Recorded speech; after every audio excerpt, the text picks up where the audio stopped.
الحمدللہ وحدہ والصلاة والسلام علی من لا نبی بعدہ۔ مسلمانوں کا اجماعی عقیدہ ہے کہ سرکار دو عالم صلی اللہ علیہ وسلم خاتم النبیین خاتم المرسلین ہیں، اور نبی پاک صلی اللہ علیہ وسلم کے متفقہ ختم نبوت کے متفقہ عقیدہ کو 200 احادیث رسول اللہ صلی اللہ علیہ وسلم میں ذکر فرمایا گیا ہے۔ ہم بسلسلہ وار انشاءاللہ العزیز 200 احادیث کے 200 کلپ ذکر کریں گے اصل مراجع کے تصاویر کے ساتھ۔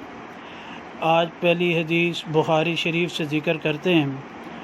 امام بخاری رحمہ اللہ نے جلد ثانی میں باب المناقب میں باب خاتم النبیین کے اندر حدیث مبارکہ لکھی کہ ابو ہریرہ رضی اللہ تعالی عنہ ان رسول اللہ صلی اللہ علیہ وسلم، حضرت ابو ہریرہ رضی اللہ تعالی عنہ فرماتے ہیں کہ بے شک رسول اللہ صلی اللہ علیہ وسلم فرمایا ان مثلی و مثل الانبیاء من قبلی، بے شک میری مثال اور انبیاء علیہ السلام کی مثال جو مجھ سے پہلے ہے، کا مثل رجل بنا بیتن، اس شخص کی طرح جس نے گھر کو بنایا ہو، فاحسنہ و اجملہ، اور اس نے بہت عمدہ آراستہ پیراستہ کیا، الا موضع لبن من زاویۃ، مگر ایک گوشہ میں کنارے میں ایک اینٹ کی جگہ اس نے چھوڑ دی،